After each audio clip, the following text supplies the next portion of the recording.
আসসালামু আলাইকুম। আশা করি সবাই ভালোই আছেন। আলহামদুলিল্লাহ আমিও ভালো আছি।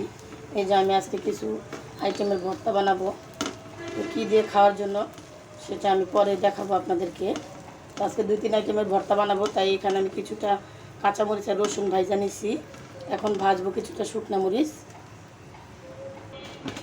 আমি এখন শুকনা মরিচটা দিয়ে দিব, কারণ কাঁচামরিচটা খুব ভাজা যাবে না। কাঁচামরিচটা বেশি ভাজলে কেমন জানি লাল লাল হয়ে যায়। যে কটা শুকনা মরিচ ভেজে নিব। আজকে আমি কয় আইটেমের ভর্তা বানাতে চাচ্ছি, এই জন্য সবই অল্প অল্প করে বানাবো। এই যে এখানে আমি যে বাঁশপাতা শুটকি নিছি, অল্পই বানাবো। আর এই যে এখানে নিয়ে নিছি 3-4টা চাপা শুটকি, এগুলোই ভর্তা বানাবো, আপনাদেরকে আমি দেখাবো।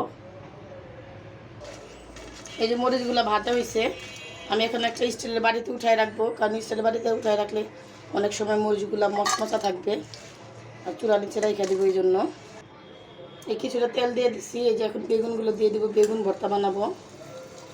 এই যে এখন বেগুনগুলোকে একটু ভাজা নিব। এই যে বেগুনটা ভাজা হয়েছে, এখন আমি উঠাই ফেলাম, ওইটা উঠায় রাখবো।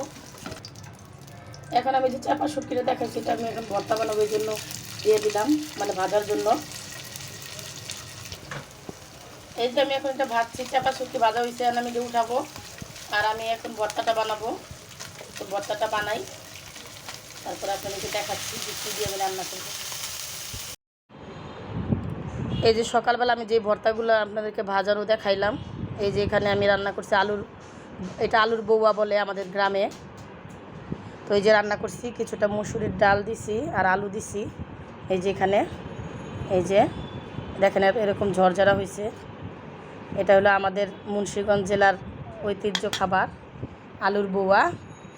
আর এই যে এখানে এটা করছি কালোজিরা ভর্তা, এটা হলো বাঁশপাতা শুটকি ভর্তা। আর এই যে এটা কচুরমুখী ভর্তা, ডাল ভর্তা, চাপা শুটকি ভর্তা, বেগুন ভর্তা।